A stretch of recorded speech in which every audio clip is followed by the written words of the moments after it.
ഓം പരാശക്തി നമ. ഒരു ബ്രഹ്മചാരിണി സമയം കിട്ടുമ്പോഴൊക്കെ ദർശനത്തിന് പോകും.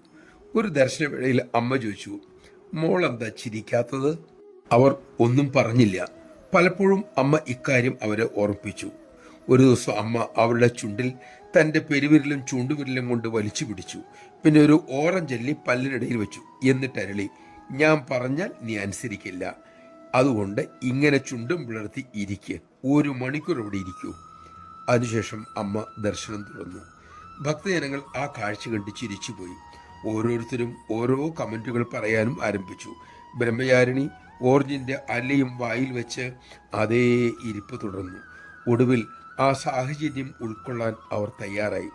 1 മിനിറ്റ് കഴിഞ്ഞ് കാണും. അമ്മ തിരിഞ്ഞു നോക്കി. എന്നിട്ട് അരളി, കുറെ നേരമായില്ലേ വായിൽ ഓറഞ്ച് വെച്ചിരിക്കുന്നു. കരുണാമയി ആ ഓറഞ്ചല്ലി എടുത്ത് അവരുടെ കയ്യിൽ തന്നെ കൊടുത്തു. എന്നിട്ട് പ്രേമപൂർവ്വം അരുളി, മോളെ, ഇനി മുതൽ എപ്പോഴും പുഞ്ചിരിയോടെ നടക്കണം. അതിനുശേഷം അമ്മ അവരുടെ ചെവിയിൽ അരുളി, അമ്മയ്ക്ക് ഇത്രയുമേ ചെയ്യാനാകൂ.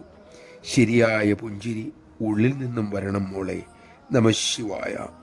കാരുണ്യമൂർത്തി നമ്മെ നയിക്കാൻ പാടുപെടുന്നു. അത് ശീലിക്കുക എന്നതാണ് നമുക്ക് ചെയ്യാനുള്ളത്. അതാണ് അമ്മയ്ക്ക് നൽകേണ്ട നമ്മുടെ ഏറ്റവും വിലയേറിയ സമ്മാനവും. നമുക്കതിന് സാധിക്കട്ടെ.